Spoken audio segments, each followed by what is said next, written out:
Okay, hello everyone. Today we are starting somewhat 5-10 minutes delay, but let it be. This is the last unit which we will be discussing today uh, for the Sale of Goods Act. So I hope it's going fine. You all are thorough with the topics which we have studied so far. We have studied Unit 1, wherein we had understood about the formation of the contracts, difference between sale and agreement to sell. Then we had already discussed about the conditions and warranty. That was in Unit 2. What are the various implied conditions? What are the various implied warranties? And then we had already studied about one of the key topics, that was caveat emptor. When does this principle of caveat emptor applies, and what are the exceptions to that? So that was contained in Unit 2. Then very important topic which we discussed in the last two sessions, that was regarding Unit 3. Unit 3 is basically talking about the ownership. When does this ownership passes? And what are the rules related to delivery of the goods? When the delivery is said to be completed, or what all are the rules and regulations with respect to the delivery? So today, the last unit which we will be discussing is related to the rights of seller. So we will understand when and how the seller gains right, what are the rights available to him, whether he can file suit against the buyer, and what are the circumstances for that. Okay. And besides that, there are some differences also meanwhile you will study. And in the same unit, you will understand the rights and the powers of both, I mean buyers and sellers. So if it is a right of seller, then it is the duty of the buyer and vice versa. So likewise, we will study that topic. And this last topic is very important. So just be there in the class full attentively. If you are there, then obviously you will not have to read it any further also. So that is for sure. And a very little portion of topic which is there with respect to the auction sale, that also we will be discussing here in this topic. So again, this unit 4 is divided into two parts. Divya? So yes, ma'am. Yes, sorry to interrupt. Sure, I think there is some window open in front of you because there is so much reflection on your specs. Yeah, or it is a laptop reflection. it's maybe the laptop reflection. Just let Okay, me. I think you are using I'll specs. remove. Yeah, I'm just removing the specs. Yes, If it yes. is fine, It's okay. fine with you? It's fine with me, no problem. Okay, okay. Thank you. Okay, thank you so much for telling me. Okay. Let me just share my screen. Let me know if my screen is visible.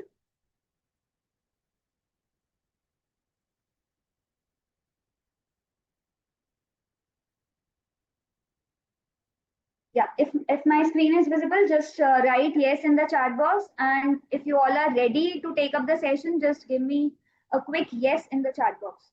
So all the students ready? Yeah, your energy level should be high. We are about to, sum up this whole Sale of Goods Act, and we have to score very good marks in this unit.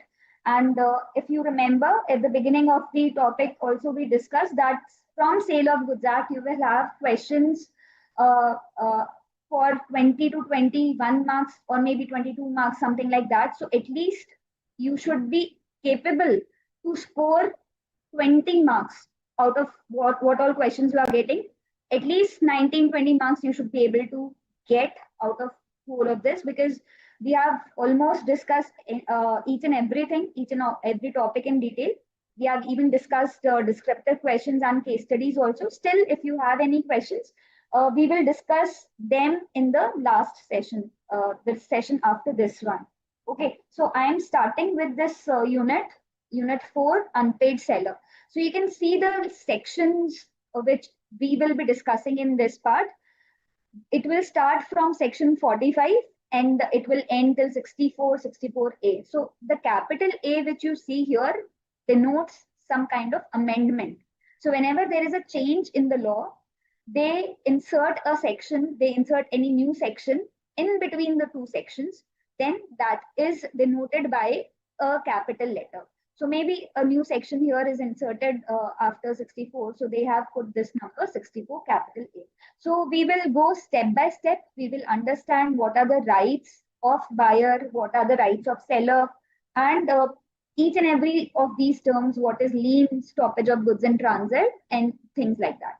Okay. So firstly, because this chapter talks about unpaid seller, we must first of all understand this term unpaid seller. So if you remember the definitions, we had the definition of seller. It was given in which section? Let me just quickly take your, test. So what is the section number for seller definition? Let me see who remembers that. Definition of seller is contained in which section? The definition part is in section 2. Dakshata has rightly answered and very quickly she has given it. It is in 213, 2 clause 13. Vishnu, Pragati, all of you are correct. Sandeep also. Very nice. Okay, so you remember seller's definition is there in section 2. However, this unpaid seller is not defined anywhere in section 2. Okay, so it is defined here in this part. We will see the definition here. And section 45 deals with the definition of unpaid seller. So once we understand who is an unpaid seller according to the definition, and if we assume that this person is unpaid seller according to the definition, then only this whole unit will be applicable. Until unless we have any unpaid seller, this unit will not be applicable. Are you getting my point? We should have an unpaid seller so that all these provisions are applicable. So until unless we have any unpaid seller, this chapter or this unit will not be applicable. So let us, because it may happen that the contract of sale is running smoothly. There is no breach by anyone. So here if we are saying that the seller has remained unpaid, so it is breach on the part of buyer. Buyer has not fulfilled his obligation. He has not made the payment and therefore the seller has remained unpaid. So that is the important thing which you must remember here. Okay. So firstly, we will discuss the definition of unpaid seller. And once we are classifying the seller as unpaid seller, then what are the rights available to him? We will discuss about that. Okay. So let us quickly check what are the contents of this particular unit.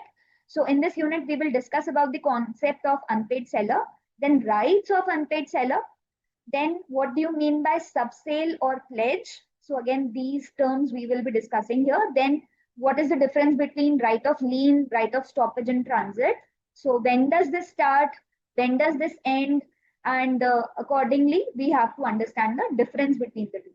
Then what are the remedies for breach of contract? So this fifth content which is mentioned here, breach of contract, it means breach on the part of seller or breach on the part of buyer. So both the things we will be discussing here simultaneously.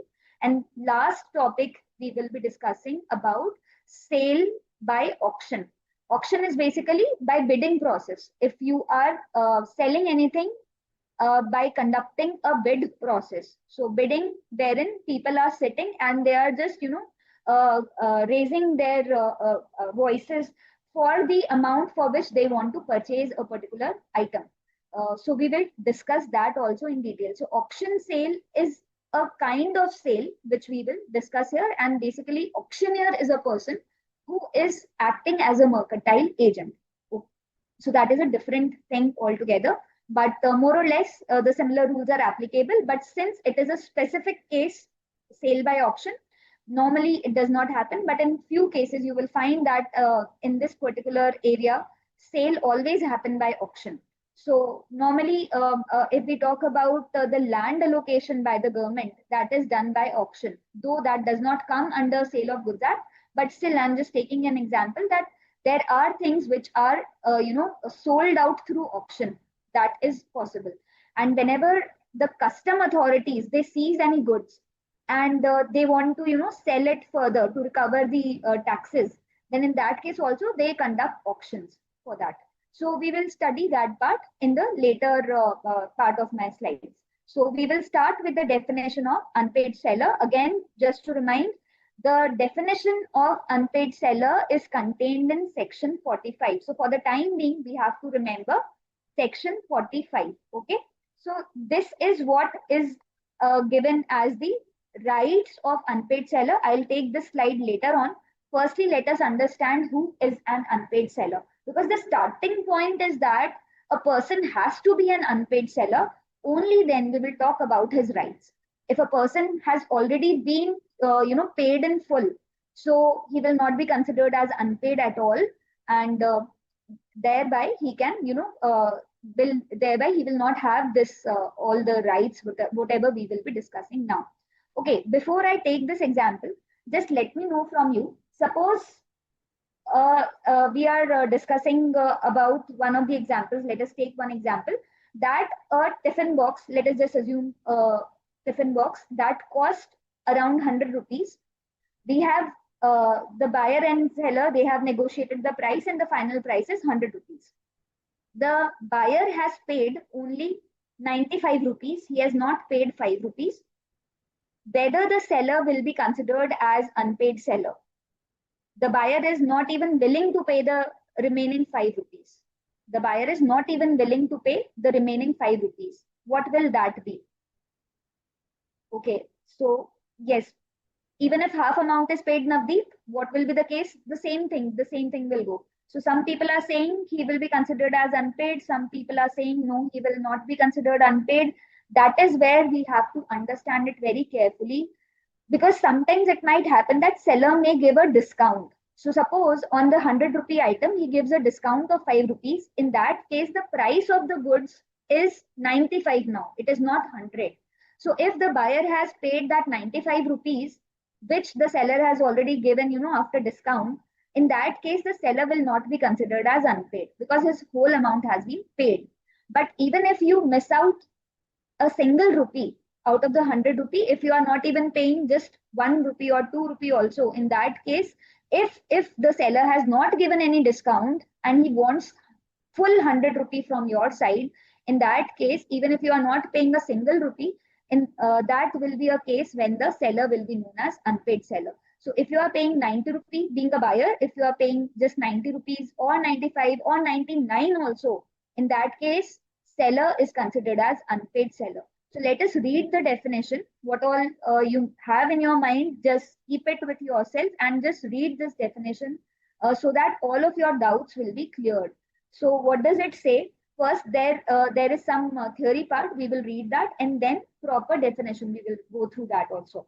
So the first thing which is mentioned here is that a contract of sale is built on reciprocal promise. What is reciprocal promise? Seller has agreed to deliver some goods. Buyer has agreed to pay the price. So that is the reciprocal promise. Both the parties are saying that we will fulfill our side of promise.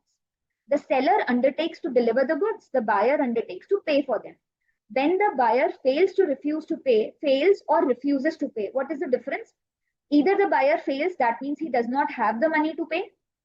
The second condition could be he has the money, but now he is not willing to pay.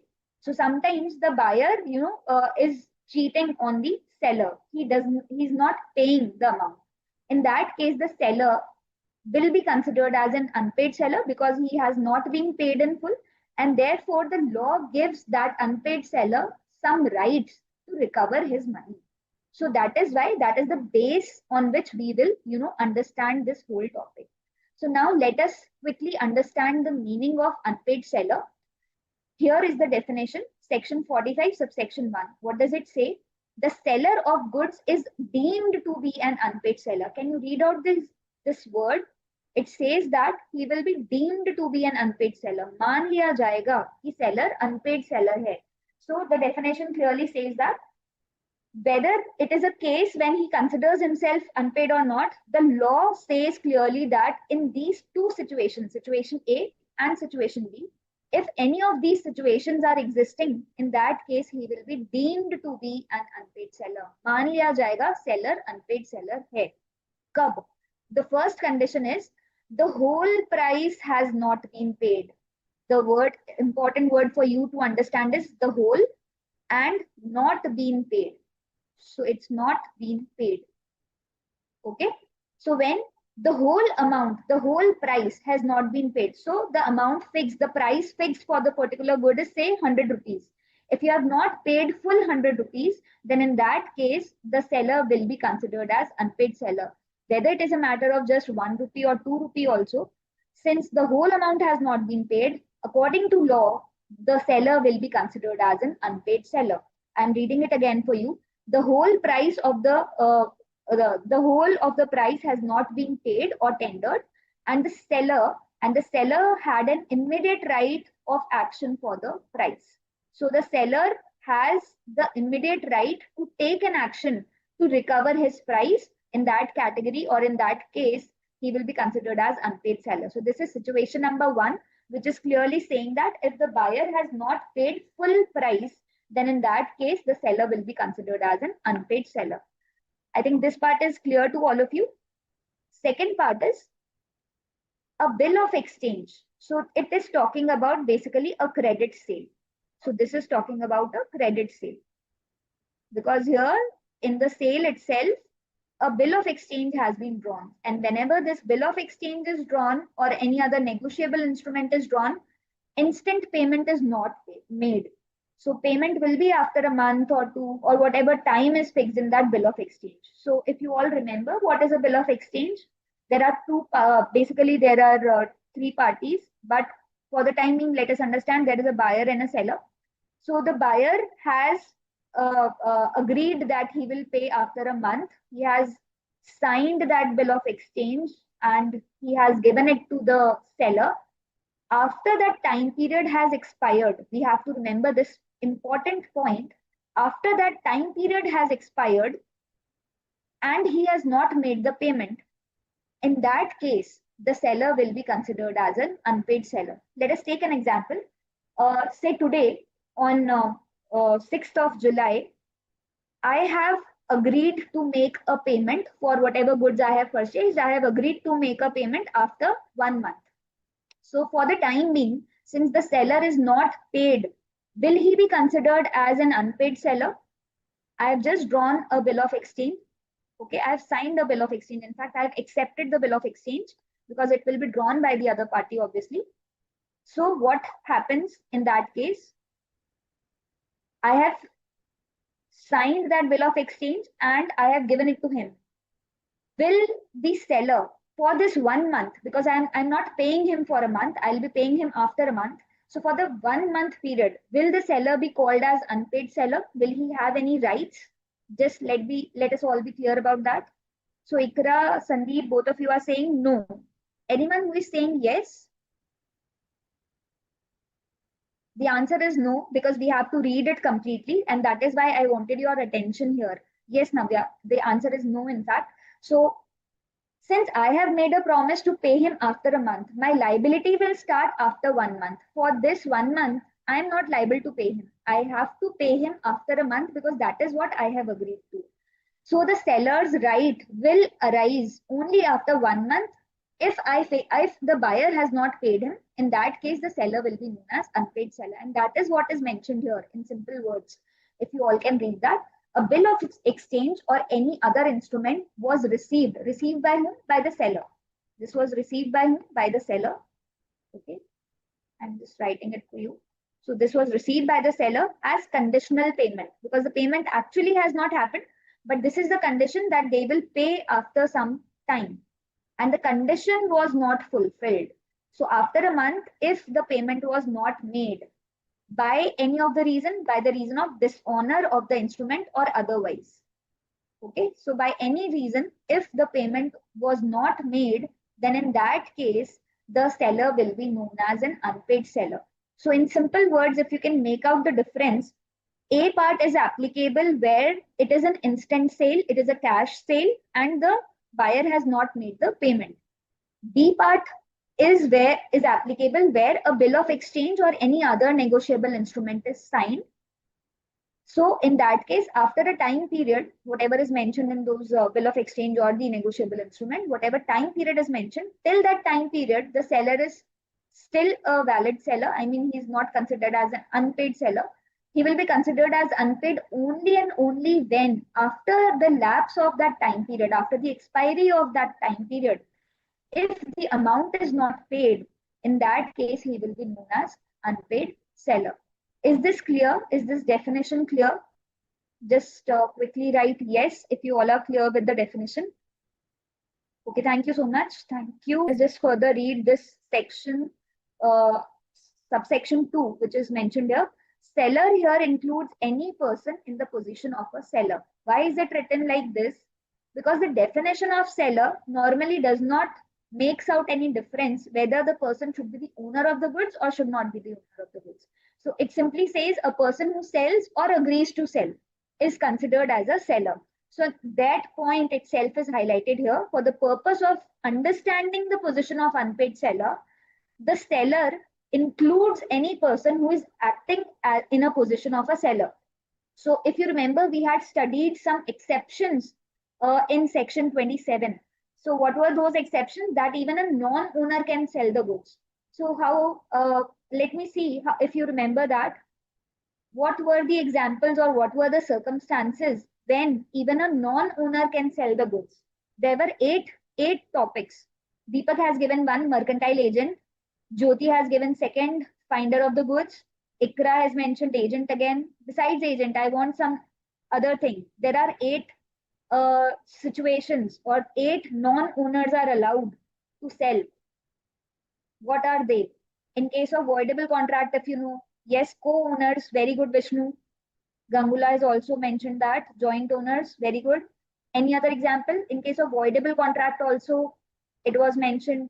Then seller, if seller is having the possession of the goods. Seller in the possession of the goods. In case of estoppel, Ananya has clearly mentioned that. Very nice. In case of pledge also, yes, you have a right. If you are a pledge, in case of pledge, the person has the right if the payment is not made. Correct. Jyotimoy has mentioned that pledge. Then unpaid seller, yes, we read there. The unpaid seller also has a right to sell. Very right. So even the unpaid seller, though he's a non-owner, he can sell the goods further. That is correct. Vani, agent, we have already discussed. Anything which is left out. If you remember, official assignee, official receiver, liquidator, those were the words. And I specially mentioned that insolvency professional also there. Yes, yes, provision of any other act. Correct, Navya. So all these points, I mean, in all those cases, since the person there is not the actual owner of the goods, but they are into the shoes of seller only. So if they are not paid, if they are not paid, they will also have the same rights. So that is what is made clear in this particular section here. I'm reading this for you. Seller includes any person in the position of a seller. For example, an agent to whom the bill of lading has been endorsed, or a consignor or agent who has himself paid or is directly responsible for the price. So all these persons who are acting as an on behalf of seller, basically, they will also, if they are not paid, they are also considered as unpaid seller, and they will have the same rights as given to any other unpaid seller. Okay, so I'm just removing all these marks, and then we are going to the next slide to understand. So once we have categorized a seller as unpaid seller, what is the next step? The next step is what are the rights available to this unpaid seller? So this is what we will be discussing in this whole unit. What are the rights of an unpaid seller? Okay, how to recover the money. So unpaid seller, matlab payment nahi hua hai. How you will recover? What are the rights you have? So these rights are broadly divided into two parts. So unpaid seller, whether he has right against the goods or whether he has right against the buyer or he has right against both. Who can answer that? Whether he has both the rights or either of the one he has. Just make a quick guess if you know. Okay, Jyoti has mentioned goods, if they are perishable in nature, they can be sold off. That was contained in the finder of goods itself. Yes, Dakshita, Ananya, Deepak, all of you are correct. Yes, both these rights are available. So unpaid seller has rights against the goods also and against the buyer also. See, normally cases can be filed, or suits can be filed against a person. So if you want to file a suit, for what reason you want to file the suit? So the reasons are specified here. You can file a suit for price, you can file a suit for damages, You can file a suit for interest and all. So these suits can be filed against a particular person. Therefore, you have the right against the buyer because you are connected only with the buyer. Seller cannot file case on anyone else. So he can file the case against the person whom with he has made the contract of sale. So he can file a case or he can file a suit against the buyer, and therefore it is known as it is a personal right. So it is in personam. That is what we say, just in personam. That means you have the right against that buyer uh, himself. So that is contained here, but we will discuss each and every detail of these points in the coming slides. For the time being, we should understand if a person has not paid me, if I am unpaid seller, the buyer is not paying me, what are the rights available to me? What can I do? So what I can do is simply is that I can file a suit against him because when I'm asking him to pay, he is not paying me. So what action can I take? I can go to court. I can get an order in my favor, and then I can, force him to make the payment. So that is one part that is right against the buyer. But sometimes it happens that people do not want to go to court because that is a lengthy process. So is there any other remedy also which is available to the unpaid seller with which he can recover the money? Yes, he has other ways also. So that is contained in this law itself, in this act itself, that the unpaid seller can still recover the money if he has the goods with him. So this right against the goods is applicable in the condition or on the condition then he has the possession of the goods. So when the unpaid seller has the possession of the goods with him, he has not delivered the goods are yet to be delivered, but still he knows that the other party is not going to pay me, or any other ways he has got some information that the party has become insolvent. Then why to deliver him the goods and then file a suit for the recovery of the price? It's better to hold the goods, not to deliver the goods to them. So that is the case which we are discussing now. So against the goods, what are the rights available if the seller is an unpaid seller? So against the goods, there are again two parts. There are again two things we have to classify into. First thing is when the property has been passed to the buyer. Then it says that the property has been passed to the buyer. What does that mean? When the property has passed to the buyer means what? If you can see here, property has been passed to buyer. Here it say the property has not passed.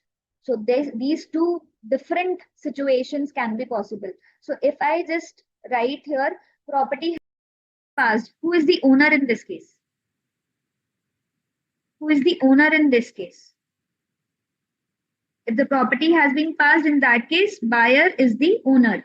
Am I right?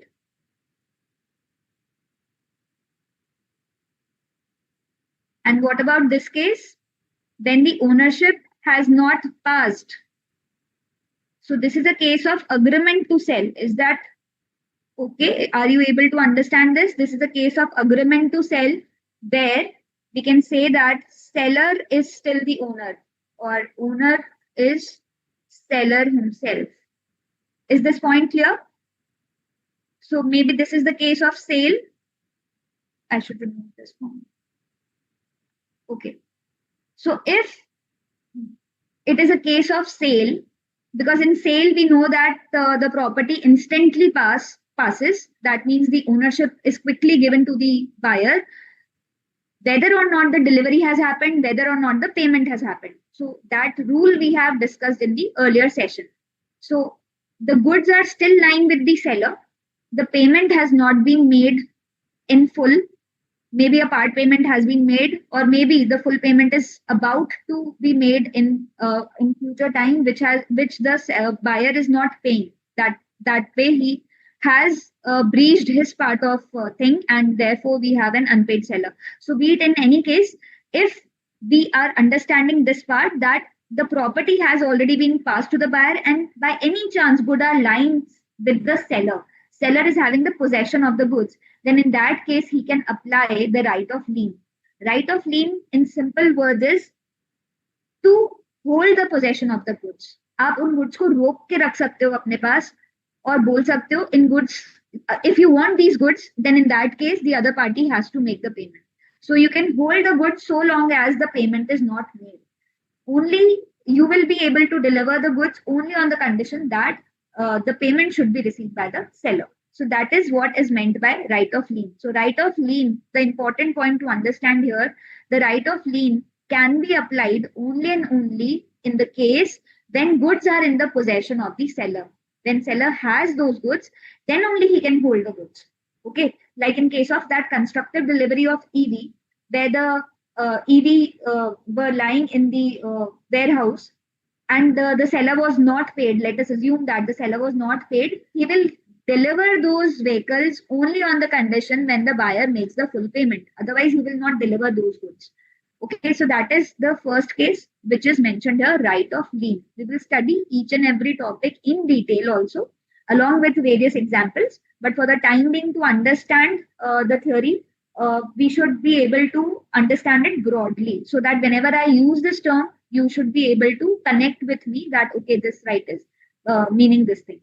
Next is right of stoppage in transit. What do you mean by this stoppage in transit?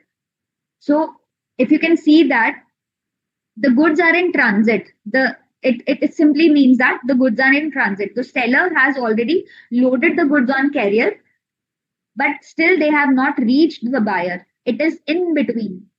Okay, the goods are still in between. They are neither with the seller, they are nor with the buyer. So the goods are lying in between.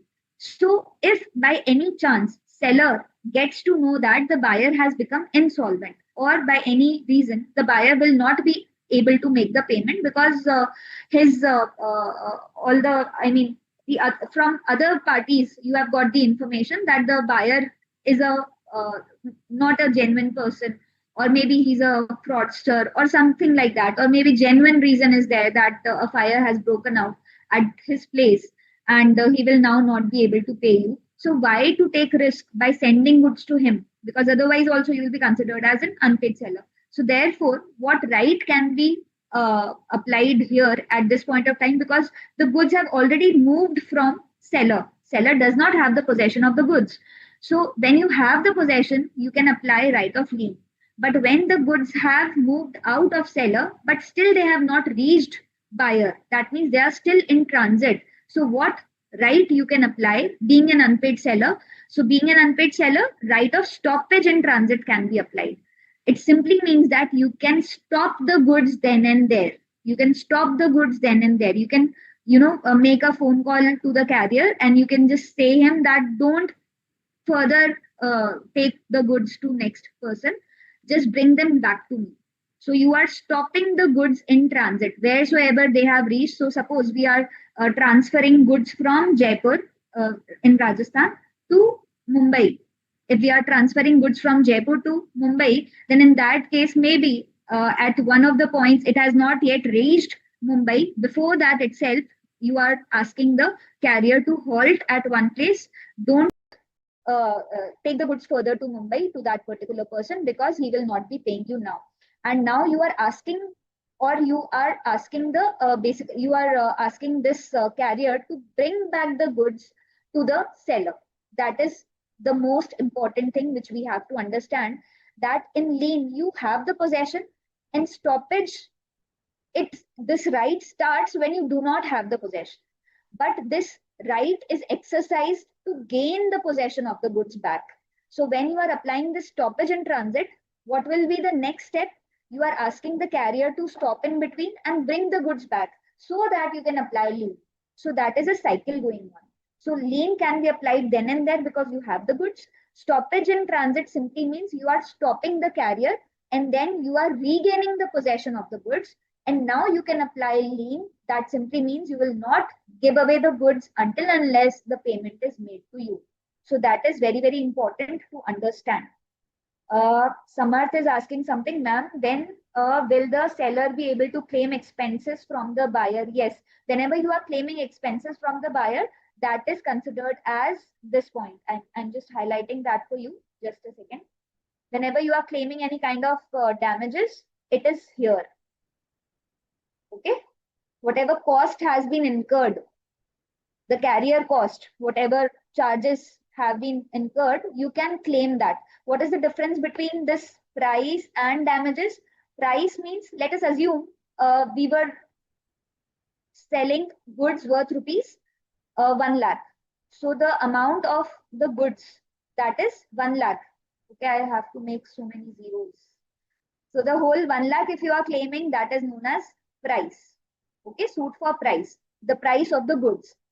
The transportation charges or any other charges, if you want to claim, that will come under suit for damages. So over and above the amount of the or the price, whichever you have decided, if over and above you want to claim, that will fall under damages. If you are filing case or if you are filing suit, the lawyers will also charge fees. There is court fees also. So a lot of charges are levied on you and a lot of expenses are incurred from your side. So all those expenses can be claimed under this head, suit for damages. Okay, but here it is saying suit for damages for non-acceptance. This we will study differently. So sometimes if the other party is not accepting your goods, obviously it has been, it has created the time gap and opportunity loss for the seller. Then seller has sent the goods and the buyer has not accepted those goods. In that situation, you cannot charge the price of the goods because seller is still the owner of the goods. He will get the goods back, but whatever the charges, transportation charges have happened, he can claim it from the other party, and the buyer will obviously not pay him easily, and therefore the suits are filed for that, and this is known as suit for damages. Okay, suit for damages for non-acceptance. So that kind of suits can also be filed. We will study each and every suit in detail, then to use which one. So the Hanshu, you want to ask something, you can just mention it in the chat box. I'll not be able to unmute you at this point of time. Okay, so the Hanshu. Okay, we were here. We have discussed this right of lien. We have discussed this stoppage and transit. The important word which you have to remember here is the one which I had mentioned.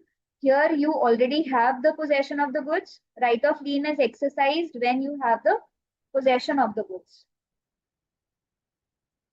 How many S I have put? Possession. So possession is still with the seller. Possession is still with the seller. He does not have the ownership, but he has the possession of the goods. That is very important. Then is this right of stoppage and transit applied? Then the seller does not have the possession of the goods. The possession is neither with the seller nor with the buyer. The goods are in between. In that case, this right of stoppage is applied, and this is basically applied to regain the possession. To regain the possession. In order to have the possession back, you don't want to give away these goods to the buyer because ultimately he will not be paying you. So that is why you are stopping the goods in transit itself before it reaches the other person. That is the case of stoppage and transit. And the third one is right of resale. If you already have the goods, you have asked many times buyer to make the payment, you have applied this right. So for right of resale, it has to be proved that you have already applied the right of lien. That means you have already conveyed it to the other party that we will not give you the goods until and unless you make the payment. So we have already brought that thing to the notice of the buyer. We have already conveyed our message to the buyer several times, and the buyer is still not paying attention, and therefore the last option which is available to the seller is to resell the goods. Why the term used here is resell? Because once these goods are already sold, once this is already sold to the buyer, and now the same goods are being sold by the same seller to some other person. So second time sale is happening just to recover that money. So that is why it is mentioned here, resale. Normally when seller is not the owner of the goods, he cannot sell those goods. But we have read that in the exceptions that non-owner can also sell the goods. And in that case, we have read even unpaid seller has the right to resell the goods. So there it was specifically mentioned that the unpaid seller, he has to prove that he has already applied this right of lien, right of stoppage and transit. He cannot directly use this right of resale because that is a very harsh thing to do. So without giving any notice to the buyer, if you are directly reselling, that is not allowed because this is not justified basically. So this does not give the buyer equal chance. So you are making him aware that if you do not make me the payment within 7 days, or maybe whatever time you are giving it to him, if you do not make the payment within that time, I will resell the goods to someone else. You will not have any right. So in that case, the ownership will pass to the other person. So that is the right which is mentioned here, right of resale. Okay. So these are the cases when property has passed to the buyer. Okay, similar kind of things are mentioned when the property has not passed. When the property has not passed simply means who is the owner of the goods? Who is the owner of the goods? Seller is the owner of the goods. So whenever you are reading or making notes, just put these things on the top of the heading so that you remember it forever. That property has passed means what? Property not passed, it means that owner is still the seller. So if seller himself is the owner, he is holding the goods, he can still hold the goods until unless the price is paid to him. Okay. Second, withholding the delivery simply means he will not make the delivery. Lien means he will hold the goods so long as the payment is not made. Next is stoppage of goods and transit, same ways as we discussed in the other part, and then resale also. So in case of agreement to sell kind of thing, the same rights are available. So these rights are available in the case of sale as well as agreement to sell. In both the cases, these are the rights against the goods. So we can even hold the goods, we can take action on the goods rather than going to the court. And if you want to simultaneously go to the court and still apply the right of lien and all, same ways you can do both the things. So you can at one point of time apply to the court also by filing a suit, and you can apply the right of lien also. Both the rights can be parallelly used. So that is the main thing which we have to understand. Are you all with me at this point of time? Are you all able to understand? Second sale would reduce the price of the goods. It depends what is the price decided by the seller. I will not say that at each and every point of time the price is reduced. It is not like that. Okay. So all of you have given me thumbs up that I should go ahead. And now we will be discussing all these points in detail. Okay. We will be discussing all these points in detail. So let's quickly move further. Just let me clear this. Okay. So this we have done the definition which is contained in section 45. One section we have learned so far, section 45. Regarding this rights, so the rights of unpaid seller, they are contained in section 46. So line by line we are going. Section 45 says who is unpaid seller. Section 46 says if you are an unpaid seller, what are your rights? So these rights are mentioned in section 46. And now the detail part is there. So section 47 talks about a situation where the definition of lien will be discussed. So from 47, 48, 49, these are the three sections, 47, 48 and 49. These three are with respect to the lien topic. Okay, we will discuss that. So before that, we have the illustrations to understand the topic of unpaid. I think you all can quickly understand that. The first example where the price is not paid in full. This full is important. If you have proportionately paid anything, if you have proportionately paid, still some part is still payable, then also the seller will be known as unpaid seller. Someone was asking whether in Pesa also. Yes, but nowadays Pesa is not there. No? It is not applicable at all. So this is the thing. Let us read the example quickly. X sold certain goods to Y for rupees 50,000. Y paid 40,000 but fails to pay the balance of 10,000. So this for this 10,000, which is the balance amount, he has not paid, and for this reason, the seller is considered as unpaid. Okay. So X is an unpaid seller. The whole of the price. The whole of the price means the full price has not been paid to him. The full 50,000 has not been paid to him. Say in this example, suppose if X has given a discount of 10,000, he must have conveyed it to Y. If he has not said anything, in that case, the full price will be 50,000 only. We will consider that. Okay. Next, example number 2. Then the check is dishonored. So a person, the buyer has given a check for the payment. Let us take this example. P sold some goods to R. So P is the seller, R is the buyer. You should always, in each and every example, make it a point to identify who the buyer is, who the seller is. Sudhanshu, you can just write your question in the chat box. I'll be able to unmute you only after the session. Okay. If you have any doubt, please write in the chat box. I'll take that question. He sold some goods to R for rupees 60,000 and received a check for the full price. So full 60,000 for the full price. He has signed a check and given to P. P is the seller. But on the presentment of the check, this check was dishonored because just by receiving the check, you do not get the payment. You have to submit it or you have to present it to the bank to get the payment. So while presenting it to the bank, the banker said that there is no fund in this account, or maybe partial amount is there, so the whole amount is not paid, and therefore this is dishonored. So dishonor is basically when nothing is paid for that particular check. Okay, so the whole amount has been dishonored, or this check is dishonored. We can say it like that. Check is dishonored means no price has been paid to the seller.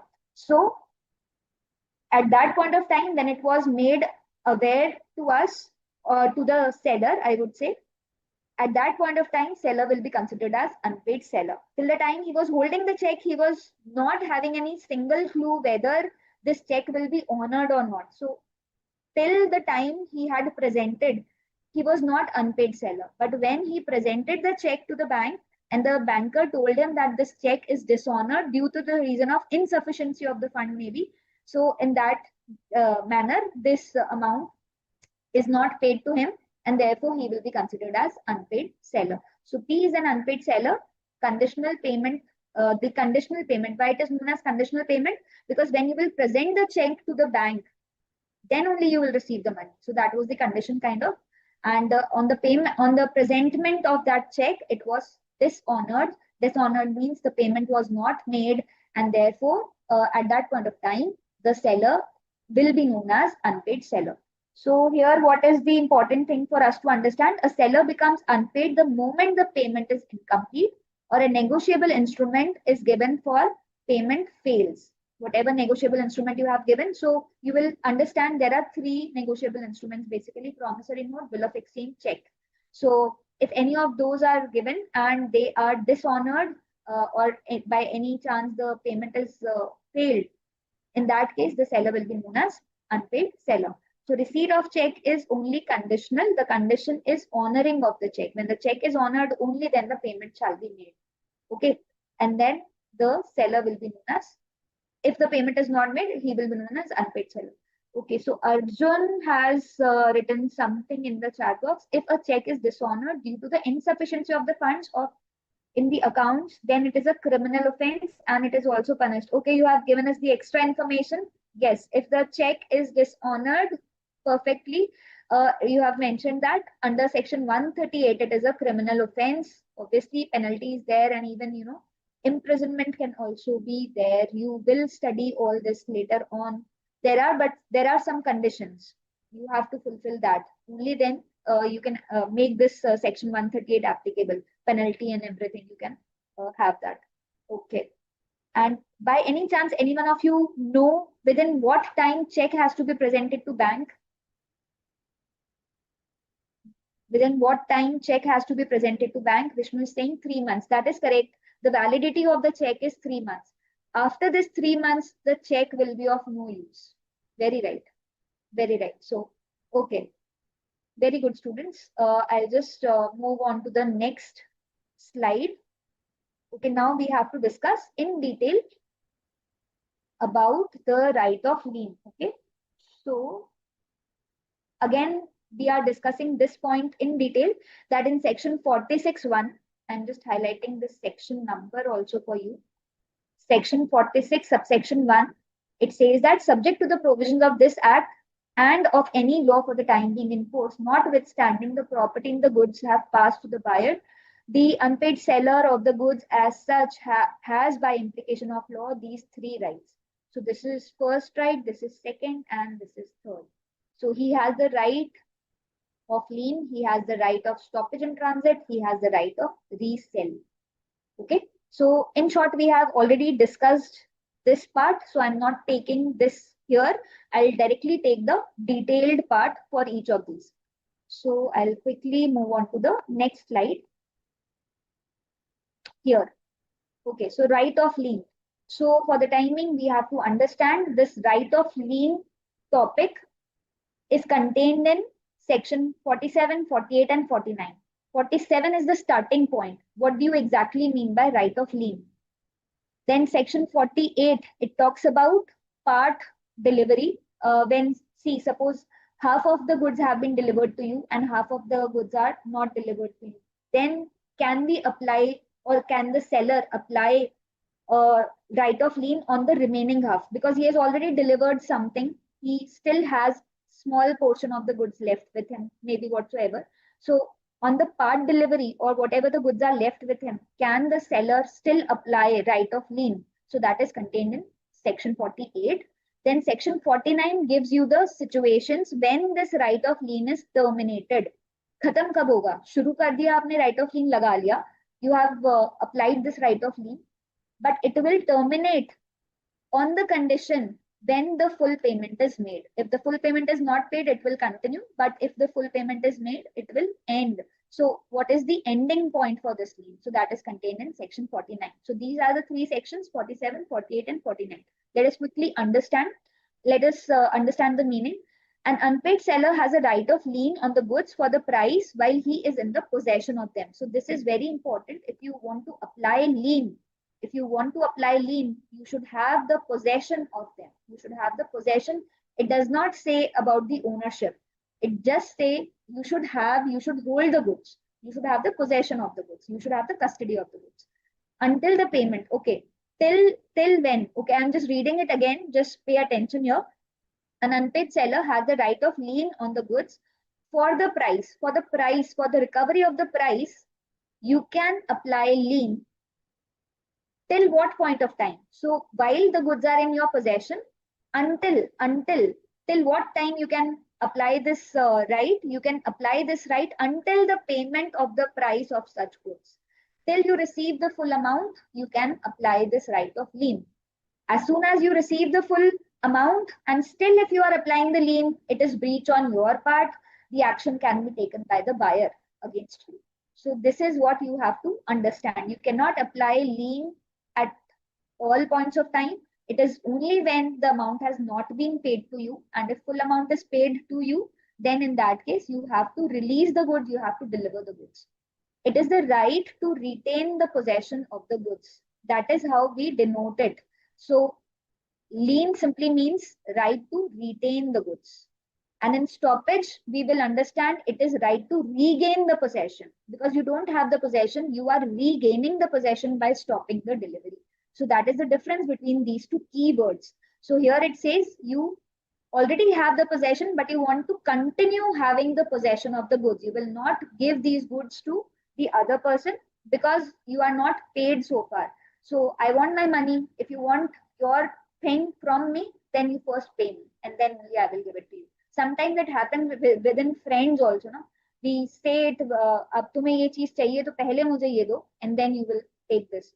May not be in friends, but in brothers and sisters, this generally happens. So it may not be a case of sale of goods act, but you understand, retaining the possession, to holding the goods in order to fulfill any of the conditions. Okay, so that is what. So let us read it further. What is the nature? It is a possessory lien. Possessory means you have a right to retain the possession. If you have the possession, only then you can apply this lien. If you do not have the possession, you will not be able to apply lien. So that is mentioned here. What is the scope? Scope means till what point of time you can apply this lien. So the lien is only for the price of the goods. You can only apply lien for the price of the goods, not for any other charges. So for godown rent, storage and all, you cannot apply lien. Okay, for that you directly have to file a suit. Okay, you cannot hold the goods for those kind of charges. So there is an important clarification also which is given at the end here. The seller may exercise his right of lien even where he is in possession of the goods as agent or baby for the buyer. The capacity in which he holds the goods does not defeat the lien. What matters is the physical possession. You should always have the physical possession of the goods, and then you can apply this right of lien. Okay. This was only, a way to make you understand in simple language. It is not the exact legal language which is there. So in order to understand the exact language, I think I should move to the next slide so that you understand what is contained there. Okay, so here we are. When a person may apply the right of lien. So the right of lien is available to the unpaid seller in the following three cases only. What are these three cases? Case number one, when the goods are sold without any stipulation as to credit. What does this mean, without any stipulation as to credit? This simply means it is a cash sale. So there is no condition as to credit. Okay. So simply in order to understand it in simple language, it is a case of cash sale. So in case of cash sale, it is also already mentioned here also.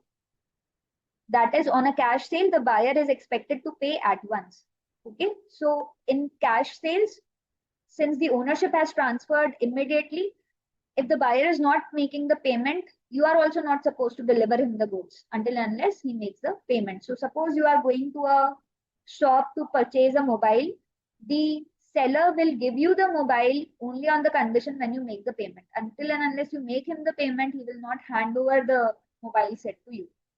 Case number two, sold on credit, but the terms of the credit has expired. So what is important here? Firstly, this is a case of credit sale and that credit term has expired. What do you mean by this credit term? Suppose we had given him 1 month of credit, that after a month you can pay me. So after a month, if the other person or the buyer is not paying you, in that case, the credit term has expired. And since the payment is not made, the seller will be known as an unpaid seller. So the case one was related to cash sale. Case two is related to credit sale. So a quick question, whether in case of credit sale, is it always that the seller will be an unpaid seller? In case of credit sale, whether the seller will always be an unpaid seller? Vishnu, Navya, Gangula, and Pushri all are saying no. Ananya is also saying no. Why no? Because there is a condition. In case of credit sale, if the payment is not made after the credit term or the expiry of the credit term, then in that case, the person will be known as unpaid seller. Otherwise, he is not known as unpaid seller. Because till the credit term is there, till the time within which you have yourself given the time period to the buyer to make the payment. So during that time period, you will not be considered as an unpaid seller. But after that time period is over and the payment is not made, both the things you have to clearly mention.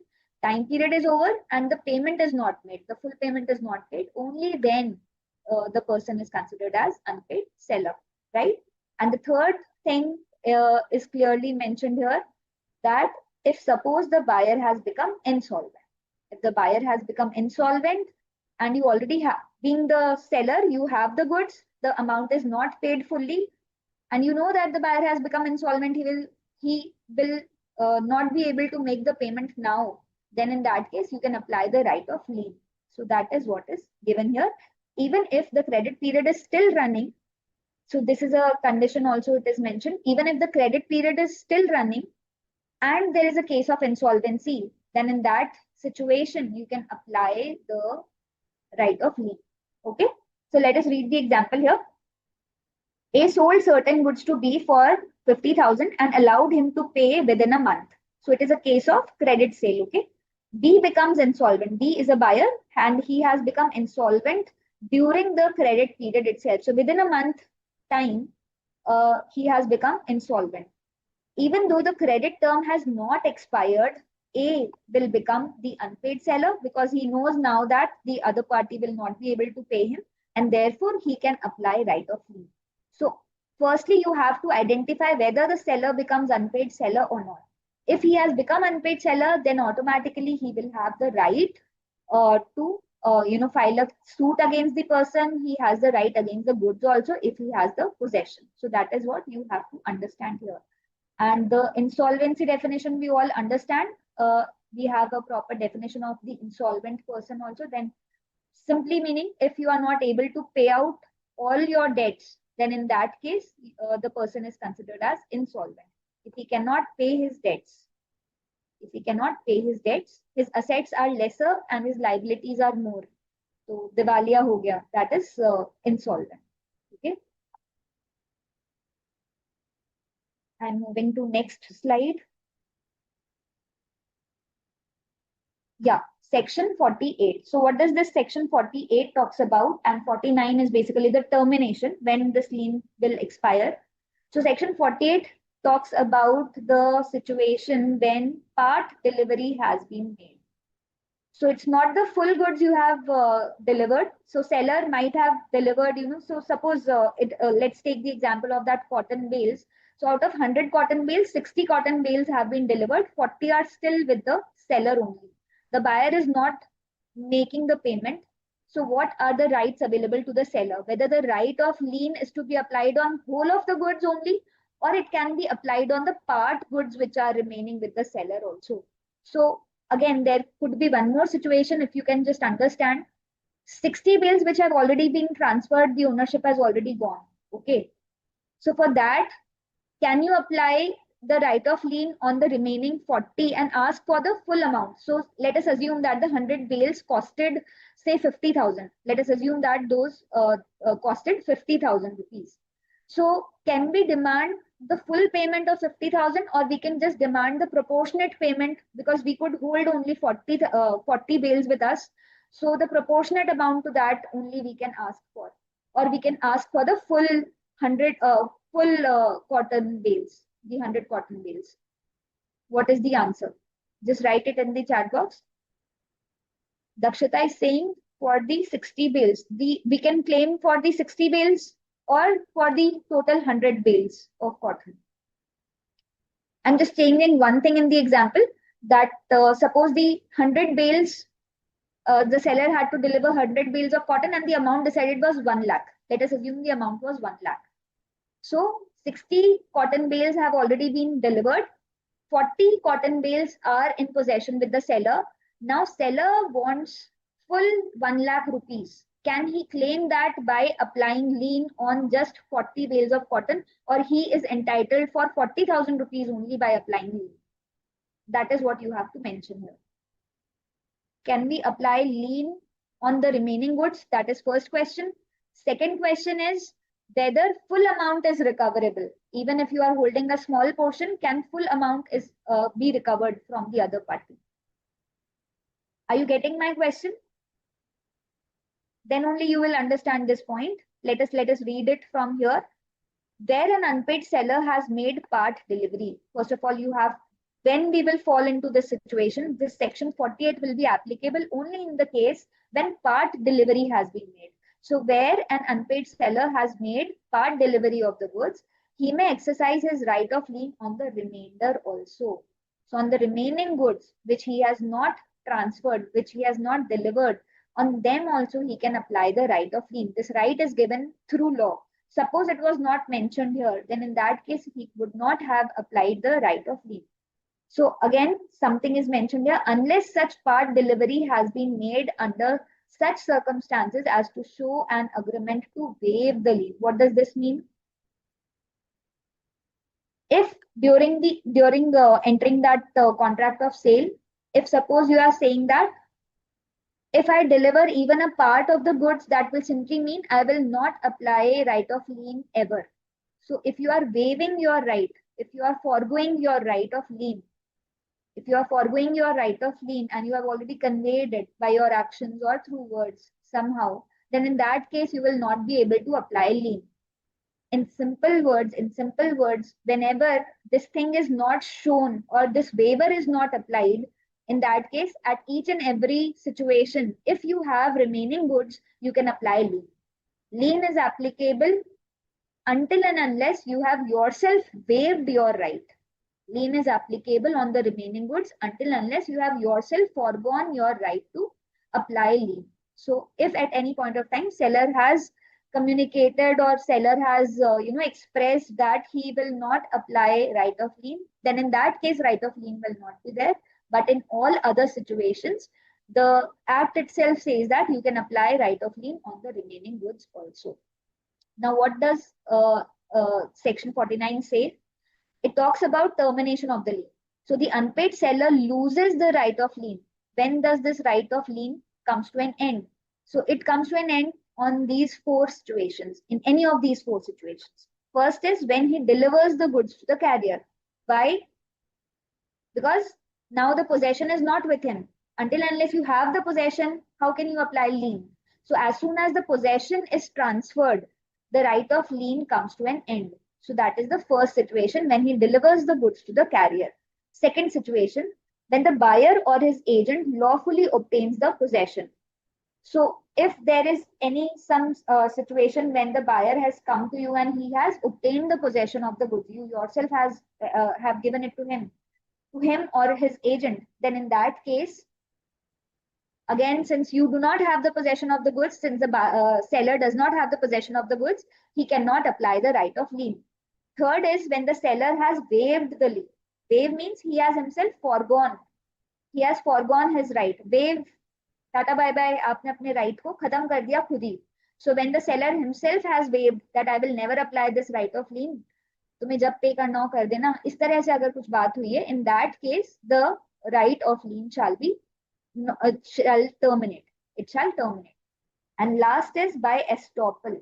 By estoppel, again, when you are not stopping someone from misrepresentation. In that case, how this is applicable, let us read it. Where the seller conducts himself so as to lead the third parties to believe that that lien does not exist. So, seller by his behavior, by his conduct, is misrepresenting kind of, because normally he has the right of lien, which is given by the law, but through his conduct or behavior he is showing to the third parties, to other parties, that oh, I do not have the right of lien, how can I recover my money? He's behaving as if he does not have any right of lien. In that case, it is an involuntary waiver kind of. So directly or indirectly you have waived your lien. So by estoppel also, your lien is not you have terminated your lien by your own actions. So you are showing to the other parties. By estoppel means you are showing the seller himself is uh, misrepresenting that his right of lien does not exist. He cannot apply the right of lien. If he's saying so, it indirectly is applicable on him that he cannot apply the right of lien. So there is an example here. A sold a car to B for rupees 1 lakh and delivered it to railways. So RR delivered it to railways. That means through it has been passed on to the carriage. So railways are the carrier for that car. Railway receipt is taken in the B's name. A cannot now exercise this right of lien because already the goods have moved from one person to another. That means they have passed to the carrier. So first condition is applicable. This example belongs to this part. Then you have transferred the goods to carrier. So railways here is the carrier if the goods are there. So even if the seller has obtained a decree for the price, this part is again important. Decree for the price means you have already received a court order. Seller, who is an unpaid seller, he has filed a suit against the buyer for the price of the goods that this person has not paid me. 1 lakh rupees is the amount of the goods. He has not paid me single rupee. So the court has, quickly given the judgment, and that order is there with the seller. Now seller has the court order with him that he can claim money from the buyer. Can at the same time he apply the right of lien, or that right of lien will terminate? So the answer here is, even if the seller has obtained the decree for the price, even if he has obtained the court order, he does not lose the right of lien, because both these rights uh, are taken together, or simultaneously you can use these rights. So if against the buyer you have filed a suit and you have received an order, at the same time you can apply the lien to recover the money. But obviously double amount will not be given to you. Only the actual amount of the goods which was not there, which was not paid, will be given to you. So that is contained in this part. Are we okay till here? I'll take this after the break. So are we okay till this lien part? Okay, Navya is asking something. Let me read her question. What is it? Uh, Now they are saying, ma'am, if buyer has not paid on part delivered goods, then the seller has the right of lien on the remaining goods. He has a right. Obviously, lien can be applied on the remaining goods. That is for sure. That is contained in section 48. But how much money you can recover from the buyer now? You can recover the full amount. Even if you have the remaining goods only, but you can still apply for the full price. You can ask for the full price. That is what we have discussed.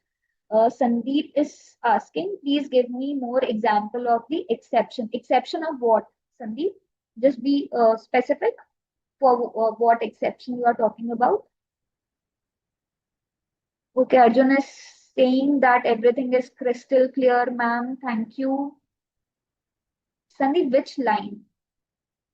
I'll unmute you. Maybe that time you can ask me. Just remember that you want to ask this particular thing.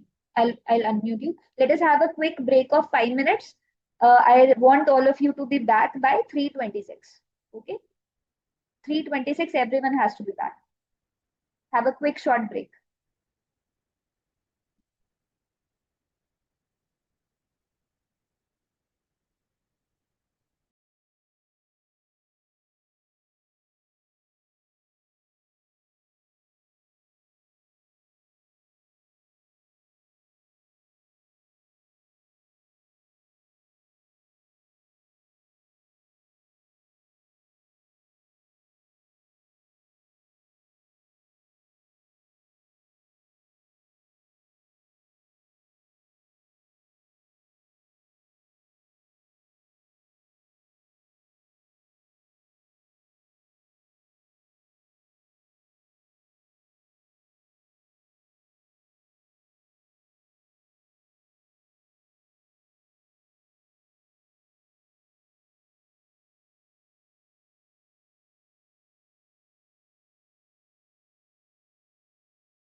Is everyone back? Can we start?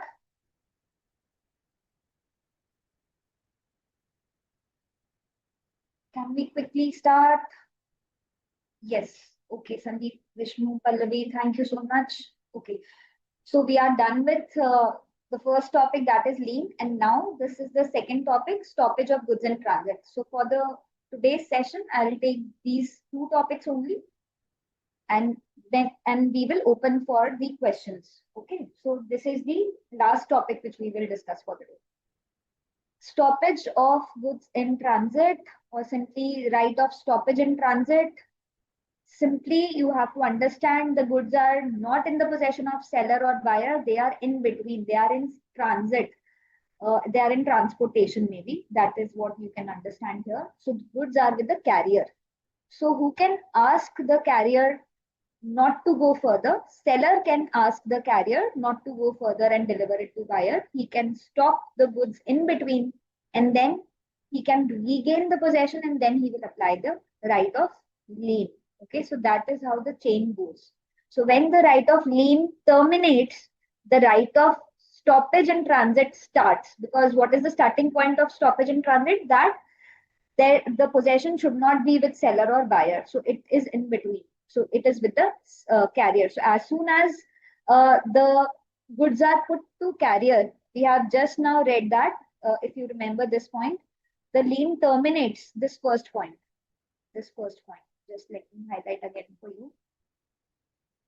It mentioned that as soon as you deliver it to carrier, the right of lien terminates. But during transit itself, the seller has come to know that the buyer has become insolvent. Then why to give the goods to buyer? Why not to take back the possession? Okay, otherwise it will be very difficult to recover the money. So therefore, if the goods are in transit and during that time, the seller gets this information that the buyer has somehow become insolvent, he will not be able to pay, then in that case, he can apply the right of stoppage of goods in transit. And then he's stopping the goods in transit. Obviously, the truck will not keep standing on the roadside. It will have to return. So it will return back to the seller, and the seller will gain the possession of the goods, and then he will apply the right of lien. So that is how this thing is. It takes place like that. Okay. So let me move on to this.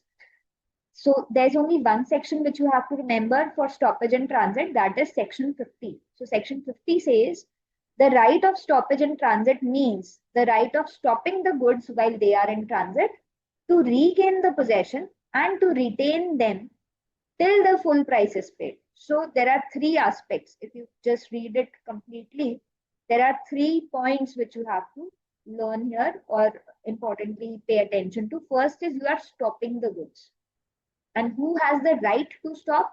It is always the seller's right to stop, because we are reading the rights of the unpaid seller. So unpaid seller, I should not write seller, but I should write unpaid seller. So who has the right to stop the goods? So unpaid seller has the right to stop the goods when they are in transit.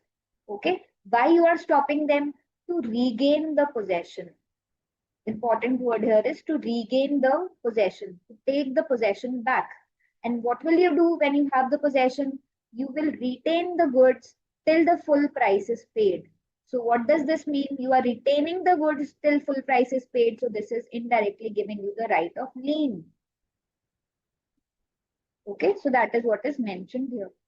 Okay, so what are the conditions for applying this particular right of stoppage and transit?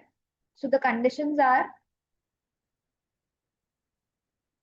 first condition, the seller must be unpaid. Obviously, until unless you are unpaid seller, you cannot apply this right. Second, he must have parted with the possession. So now the seller does not have the possession of the goods. The goods must be in transit. This is the third one. The fourth one is that the buyer has become insolvent. So this is very important, that it itself says that you can apply the stoppage of goods in transit only on this condition, when the buyer has become insolvent. Other than that, you cannot apply this stoppage of goods in transit right. The right is subject to the provisions of the Act. That means you have to follow whatever is mentioned in the Act. Okay, so you have to fulfill the conditions accordingly. Let us quickly take this example. The example here is A of Mumbai sold certain goods to B of Delhi. That means A is the seller, B is buyer, and both of them are residing in different states. Okay. He delivered the goods to C. C is a carrier here for transmission of these goods to B. So before the goods could reach him, B became insolvent, and somehow A got to know about it. Then what could he do? A can stop the goods in transit by giving notice to C. So you also have to give a notice to C that I am stopping the goods because I've got this information and I don't think that you will be able to pay. If you are able to pay, then just please pay and then take these goods with you. So that is how this will go.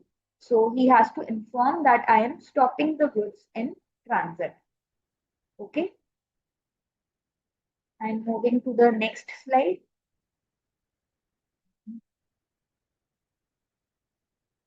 Duration of transit and when transit comes to an end. So section 51 talks about this part, that what is the duration of transit and when does it come to an end. Goods are deemed to be in the course of transit. कब तक वो transit में रहते हैं goods? By how long the goods are considered to be in transit. So goods are deemed to be considered. So wherever you are using, seeing this term in law, deemed. Okay. So here it was clearly mentioned, deemed, मान लिया जाएगा कि goods transit में हैं. So the goods are deemed to be in the course of transit from the time when they are delivered to the carrier or other bailee for the purpose of transmission to the buyer until the buyer or his agent takes the delivery. So until the person has taken the delivery, the goods are still called as to be in transit. So in simple words, say suppose from Mumbai to Delhi, the truck has halted at one place, or maybe the goods have been unloaded and again loaded in some other truck. At that point also they will be known as transit. Transit does not mean the truck should be running all the time. Even if it has halted at a place, maybe the goods had to be unloaded at some particular point of time. At that point also the goods are known as to be in transit, because the delivery is still not made to the buyer. So until unless the delivery is made to the buyer or his agent, okay, till that point of time, they are considered as, the goods are considered to be in transit. So it is deemed considered in transit. Okay. Next, when does this transit comes to an end? So the right of stoppage is lost when the transit ends. When you are saying that goods are no longer in transit, and in simple words, when the goods are delivered to buyer or his agent, at that point of time this right, particularly this right of stoppage of goods in transit, will come to an end, because the keyword is missing, the goods are no longer in transit. If the buyer has already received the delivery, then in that case the goods are no longer in transit, and at that point of time this right will cease to exist. Let us read further. So what are the conditions when this happens? When the buyer or other bailee obtains the delivery. Second point, buyer obtains delivery before arrival at the destination, because it might happen that the carrier is taking longer.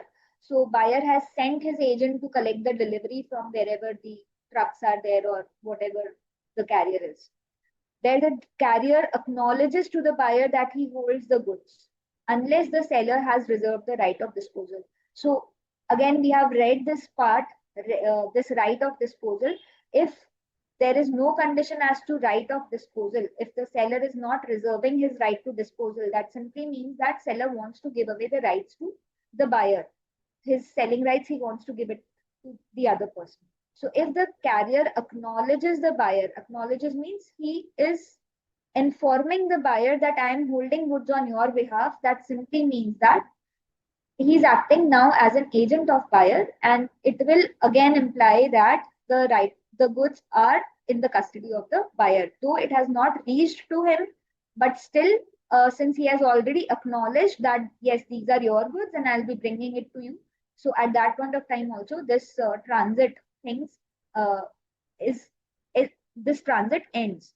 Next, if the carrier wrongfully refuses to deliver, so if carrier is, acting smart and he's refusing to deliver the goods in that particular case also, we can say that the goods are not in transit. Okay, that is given here. Next, next condition, where the goods are delivered to a carrier hired by the buyer. So from one carrier, the goods have been loaded to another carrier, which is hired by the buyer. So directly, maybe, or maybe buyer has himself sent this carrier that the goods have to be loaded on this. So since the carrier which is hired by buyer obviously is an agent of buyer, so directly or indirectly, the goods have gone into his possession. So therefore, the transit will come to an end. Next, when part delivery has been made to buyer, transit ends for the remaining goods still under transmission. So the goods which are still in transmission, the part delivery has been made. So the part delivery, so for example, that out of that 100 bales of cottons, 60 have already reached to the buyer. So for those 60, the transit has come to an end. But for the remaining 40, either they are still lying with the seller or maybe they are still in transit. So that is the thing which is mentioned here. Next, there the goods are delivered to a ship chartered by the buyer, the transit comes to an end. Again, why is it mentioned chartered by the buyer? That simply means buyer has hired that particular ship.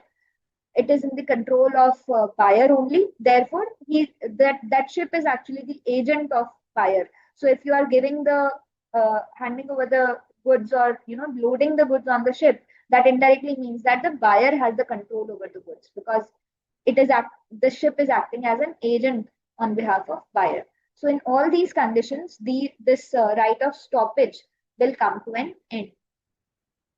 Are you all okay till here? So it is a very simple topic. What do you mean by this right of stoppage of goods in transit? What is considered as deemed transit, and then when does this transit comes to an end? So these were the three allied topics which we had to study here. How is stoppage in transit affected? So the unpaid seller may exercise his right of stoppage in transit in two ways. First, by taking the actual possession of the goods. Either the seller will take the actual possession of the goods, the seller physically resumes the possession of the goods from the carrier, or the other way in whose custody they are. Normally, this is what we can easily understand. So from the carrier, he will take the goods in his possession, seller. He will take the goods in his possession. So that way he will use his right. First part is this. Second part, what we are reading here is how this unpaid seller is using his right of stoppage. So there may be two ways. First is you take the possession, actual possession of the goods. The word important here is actual possession of the goods. Second is by giving notice to the carrier, by just informing the carrier. How you do that? Notice may be given to the person in actual possession of the goods or to his principal. If given to the principal, it must be given at such time and in such circumstances that the principal, by reasonable diligence, may communicate it to his servant or the agent in the time to prevent the delivery to the buyer. So in any case, here what is mentioned that if you are not delivering the goods to buyer, somehow it has been informed to the carrier not to give away the possession to the buyer, then in that case, these goods are considered to be under the heading or under the rights of the unpaid seller. So he will take the possession that way. So this is what is mentioned here by simply giving notice to the carrier, by simply informing the carrier who is actually in the possession of the goods. So if at all he is hired by the other party or he's hired by the seller, then in that case, by applying the reasonable diligence, he may communicate it to the principal, he may communicate it to the actual person, whomsoever he has to communicate, that not these goods shall not be delivered to the buyer. So it is clearly mentioned here to prevent the delivery to the buyer. We are not making any delivery to the buyer. So when we are preventing delivery to the buyer, in that case, what you are doing is you are holding the goods. So normally what you can do is either you have the truck driver's number, you are calling the truck driver directly on your own. That is a case of first situation when you are actually taking possession of the goods. Second situation is like you do not have the truck driver number, but you have the truck agency number. So you have called the owner of that particular truck agency, and then you are asking him to call the truck driver and bring the goods back to you so that it does not reaches the buyer. So that way also, by giving the notice or by giving the information to the carrier himself or to his principal. So this truck driver is actually acting as an agent on his principal. That means the truck agency, the owner of the truck agency. So you can either communicate to him or the truck driver, be it any way. I mean, so in both the cases, you will have this right of stoppage in transit. Next, what is the effect of notice? What will happen when you give this kind of notice? So when notice of stoppage in transit is given by the seller to the carrier or the other bailee in possession of the goods, he shall re-deliver the goods. He shall re-deliver the goods to or according to the directions of the seller. What does this mean? So then you are asking the carrier to stop there.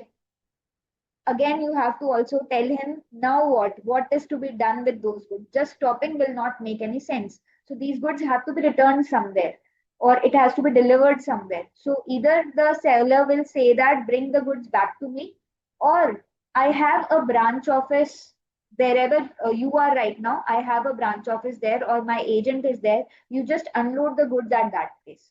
So either you re-deliver the goods to me or as per my direction. So my means the seller's direction. So seller will give the complete directions where these goods have to be now delivered. So that is what will that is something which will happen when you are applying the stoppage in transit. Next, the expenses of such redelivery shall be borne by the seller. Now this, because it is as per his discretion, the truck driver has to move from one place to another, and these charges will purely be borne by the seller. The buyer will not bear these charges. Okay, for the time being, who has to bear the charges? The seller has to bear these charges, because it might happen that the seller may ask to deliver it to some other place. So maybe the destination was just 2-3 kilometers far, and the carrier is asked to stop the delivery, and he is asked to deliver now to some other place which is around 10 kilometers far. So the traveling charges or the transportation charges till that place will have to be borne by the seller now. Okay. So that is what this topic is containing. Next, let us move further. Okay, this is the last slide which I'll be showing to you, and then we will open for the questions. So this distinction is very important when we apply right of lien, when we apply this right of stoppage in transit. So the difference between these two, I think you are now very well aware when to apply, because both the rights are there with the unpaid seller. But firstly, when he has the goods, when he has the possession, he will apply this right of lien. And if he does not have the right of, if he does not have the possession of the goods, he will apply the second right, which is right of stoppage in transit. So what is the essence? Essence means what is the base on which this right is there. So it is, the basis is right to retain the possession, keep holding the goods, until the payment is made. So give away the goods only when the payment is made. So that is the essence of this right of lien. What is the essence of this right of stoppage in transit? Right to regain the possession of the goods. You can regain, that means because the possession is already gone from you, so you can ask the carrier to stop there and then you can regain the possession. Next, possession. Who has the possession? When you are applying this right of lien, obviously the seller should have the possession of the goods. If you are applying right of stoppage in transit, the seller should not have the possession of the goods. The goods should have parted from him. They should be lying in transit somewhere with the carrier, and even the buyer should not have acquired the possession. That is what is clearly mentioned here. Next question. This point number 3. Insolvency of the buyer. So when the buyer becomes insolvent, which right you can apply? So you can even apply lien. you can apply stoppage in transit. It depends. In case of stoppage in transit, it is compulsory that stoppage is applied when the buyer has become insolvent. Because on what basis you are stopping the carrier not to deliver the goods? So there has to be some ground on which you are asking, being a seller, you are saying that now I know that buyer will not pay me. Because once you have loaded the goods, at that point of time, you were sure that the buyer will pay you. But something has happened, some information has come to you during transit, and therefore you are stopping the carrier. So therefore, buyer must have become insolvent, and that is the condition when you can apply the stoppage in transit. In case of right of lien, if the buyer has become insolvent and the goods are still lying with you, you can apply this right. So it can be exercised whether or not the buyer has become insolvent. So insolvency is not a primary condition to apply this right of lien. Next, what is the sequence? So right of lien ends when the goods leave the seller possession, and right of stoppage starts where the lien ends. I think this chain you understand, this cycle you understand now. When the right of lien ends, so the right of lien ends as soon as the possession goes out of the seller, and the right of stoppage in transit ends as soon as the goods are delivered to the buyer. Okay. So with that, we come to an end for today's session. Now, I think you all are open to ask questions. You can unmute and you can ask questions. Admin team, please allow students. Students, firstly, you raise your hand, and then admin will unmute you to ask questions. Dhruv, we are left with one more session. This chapter is not yet complete. Some portion is still left. We will wind up this chapter in the next session. We will take up the questions also in the next session.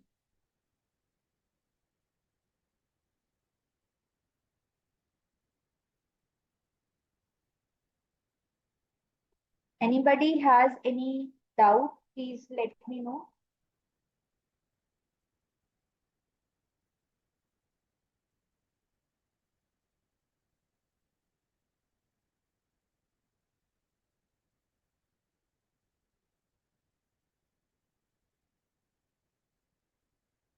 We can still have some questions. We did not have the quiz, no? So here are the quiz questions for all of you. Meanwhile, you can answer these. And still, if you have any doubt, just let me know. Question number 1, an unpaid seller is one who, which option is correct? Option B, Ushri, Navya, Vishnu, all of you have given the answer. Samarth, okay, Dakshita, Sandeep, I think this was quite easy for all of you. Yeah, who has not received full price? Question number 2. And can you tell me a section number for the definition of unpaid seller quickly? Definition for unpaid seller. Section number for unpaid seller. Samarth, yes, 45. Vishnu has also mentioned section 45. Correct. Question number 2. Right of lien means right to retain the possession. Option number B is correct. Yes, all of you have got the correct answer. Dakshita, Navya, Dhruv, and all. Sandeep. Okay.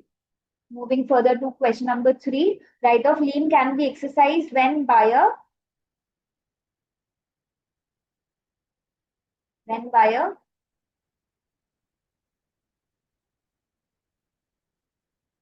has become insolvent. Yes. So even if whether insolvency is there or not, that is not relevant as such. But if he has become insolvent and the seller has the possession of the goods, he can apply right of lien. Correct. All of you have rightly mentioned that. Dhruv, Arjun, Dakshita, everyone. Next, question number 4. Right of stoppage in transit arises when? When do you have this right of stoppage in transit?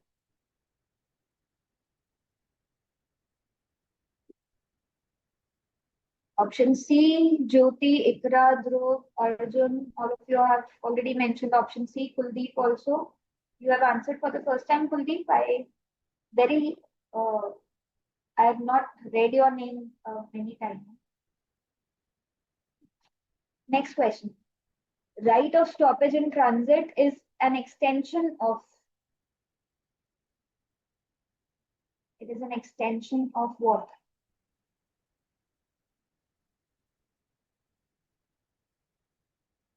Yeah, you again get the right of lien. By applying this right of stoppage in transit, you get the right of lien. So it is an extension of that. Correct. Option B. Okay, now if anyone has any question, just let me know.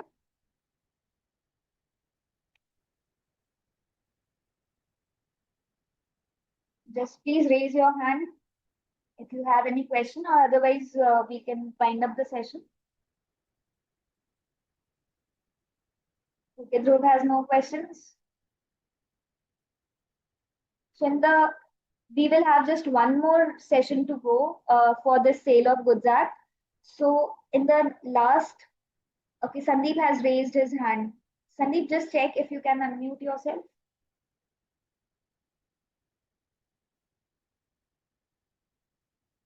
So if you have any doubt with respect to this unit or maybe any other doubt, you can just bring everything in the next session. We will be meeting on Wednesday, 8th July. So that will be our last session for the sale of goods act. Unmute. Can you unmute yourself, Sandeep? Just check, or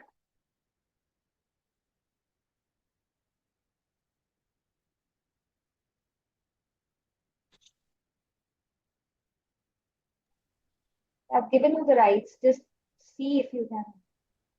Yes, ma'am, I am audible. Yes, audible. Ma'am मेरा confusion ये था कि part delivery section 48 में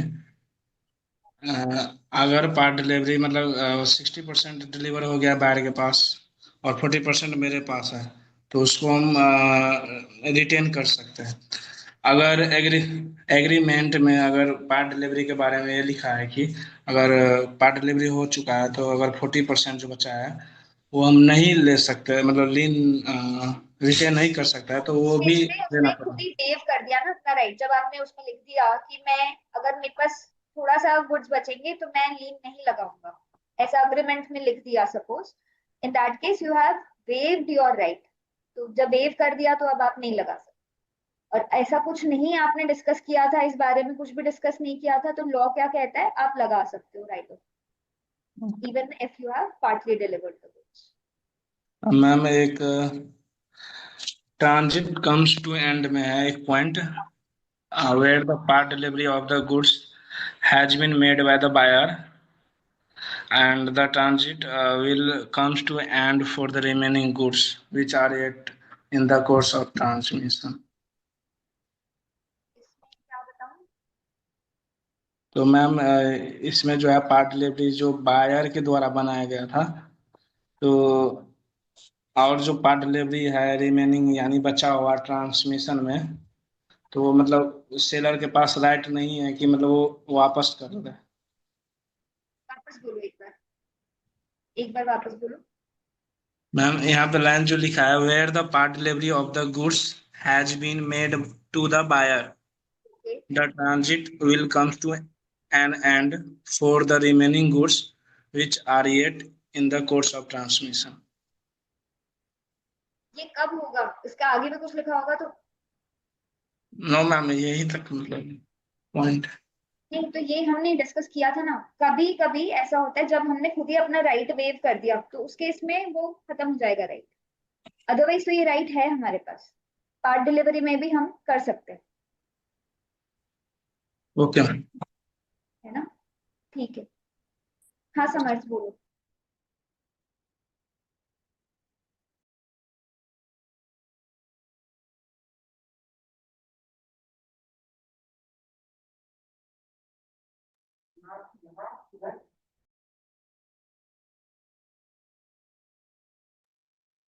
समर्थ आवाज आ रही है? Samarth can you unmute yourself?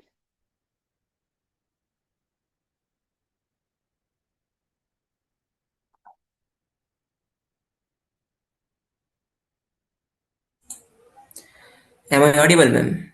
Okay, yeah Ma'am, like my doubt is in fourth topic, ma'am. When the transit comes to an end, ma'am, where if the carrier wrongfully refuses to deliver the goods to the buyer, ma'am, what does that mean, ma'am?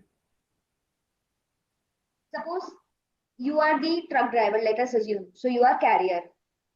I have given goods to you. I am seller. And you have to deliver it to, say, Sandeep. Okay? You have reached to Sandeep's place, but you are not delivering it to him. That means you are refusing the delivery. This is the point which you are asking. You are wrongfully, I mean, जानबूझ के आप उसको deliver नहीं करना चाह रहे हो. Yes, ma'am. Like if you use Hindi, I can't understand. Okay, South sorry. Indian. So, okay, no problem. So you are saying that intentionally you are not delivering the goods to the other party. Why you should do that way? That is a kind of cheating which you are doing. Normally you should have delivered the goods, but maybe you have some other intention that I need some more money, only then I will give the goods to you. So that way, so that is what you are asking. So may I know the complete sentence? If you can just read the complete sentence for all of us. Ma'am, if the carrier wrongfully refuses to deliver the goods to the buyer, and What that's, happens then? What ma'am, only happens? that much. No, but this must be given under some heading. No, you have to specify. Yeah, We ma'am. have also When does discussed the, that in the PPT. It was yes, ma'am. there. When does the transit come to an end? So the transit will come to an end. Then he wrongfully uh, tries not to hand it over to the other party. Normally he should have, but he is not doing that. Why he is intentionally not doing that? Because he wants maybe the seller to apply some rights or something, but the buyer has not done anything wrong on his part. So it is his right to receive the goods. So when you are deliberately not handing over the goods to the other party, it does not mean that the goods are still in transit. Once you have reached there and you should have given the goods to the buyer, but you are deliberately not giving it to him, in that case, can it be said that the goods are still in deliverable state or the goods are still in transit? We cannot say that goods are still in transit, because when you say that goods are in transit, the seller will have the right to stop the goods in between. Yes, ma'am. Then both seller and buyer have no fault in this. Yes. So ultimately, what is the meaning of that? Seller will not have the right to apply stoppage of goods in transit, even though the goods are there with the carrier, but he will not be able to apply right of lien because intentionally he is not delivering the goods. He's just holding the goods. Don't know why. Thank you. Okay.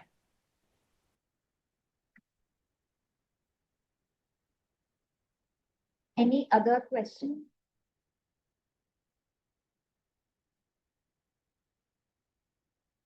Okay, thank you, Arjun. You have mentioned that everything is clear. Hopefully, you get very good marks in this Sale of Goods Act topic. We are just left with one session, as I have told you. So that will be on 8th July, Wednesday. So just come up with all your doubts, whatever you have, be it from Unit 4 or from anywhere from this Sale of Goods Act. So we will try and cover whatever questions you have. Okay, Kuldeep also wants to ask something. Yes, Kuldeep, go ahead. Just check whether you can unmute yourself.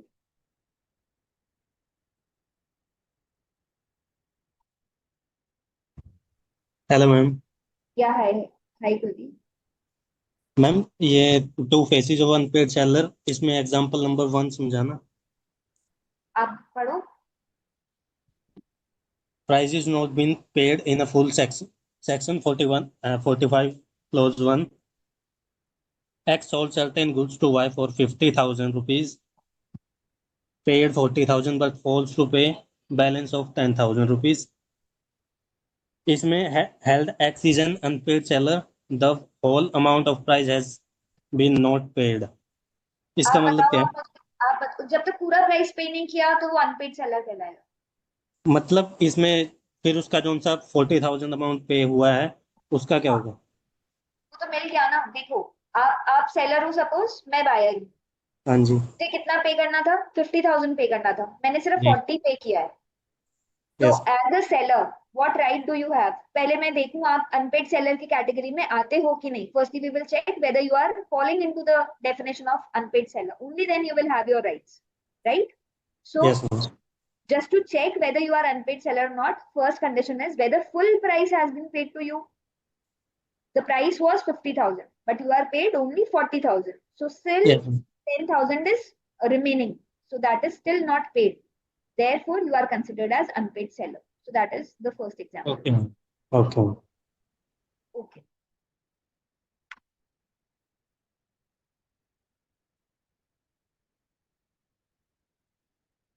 Any other question?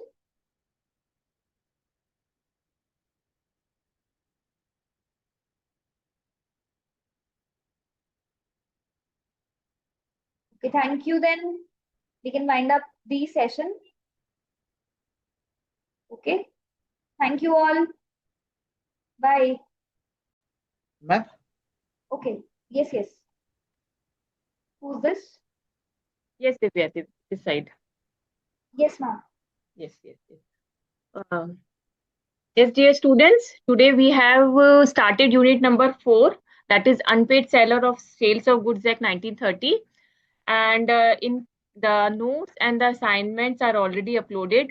The suggested answer for May 2026 is recently published on Saturday last week. So it's a request to see if any student has given May 2026 examinations and has not cleared. So please compare your answers and see the draft answers given in the suggested answers. So you can work upon on your mistakes if you have committed any, and chances of improvement are always there. So complete the study material fully, and study material is a must for all of you, because nowadays the questions are being framed on simple lines or concepts covered in the study material, not like that previously that questions are coming from the previous suggested answers, RTPs. Yes, similar type of questions can come, but always just you look at the May 2026, January 2026, many new questions are being framed, mainly application based. So you have to be very thorough with your preparations, and first complete your study material. Then Saransh is also there. Saransh is very important, because once you read the topics from the study material now, for easy recapitulating you can refer the Saransh also. And after that, writing practice. Yes, I know time is very less, you can do the reading, but in I will suggest you that some questions you do the writing practice also, because once you write the concepts, once you write it easily imbibe in your mind, and you will automatically remember the same during your examination. So first step is live virtual class, and if you have not seen the live class, see the recorded ones. Okay, then study material and Saransh simultaneously. On Wednesday we will finish our Sales of Goods Act 1930 chapter 3. So till this you have to complete the study material, and revision also take place simultaneously, because minimum 2-3 times revisions is required. Okay, after that you can do the practice from the RTP, from the suggested answers, and once the class are finished, we will conduct the subject specific webinars and success at C exam and 2 series of mock tests. For this, one by one all the things are being prepared for you, so you have to be very high in your speed, you have to be very good in your preparation, so that you can give the mock test papers and you can give your September 2026 examinations are starting in first week of September only, so time is very less. Okay, now just after the class is finished, give the feedback also, because we are not receiving the ample amount of feedback. So it's a request, once the class is finished, please give us the feedback. And on Wednesday, we will meet and we will finish unit number 4 of the Sales of Goods Act. Thank you. Thank you, Divya. Thank you, ma'am. Thank you. Thank you. Thank you. Yes, we can end the session.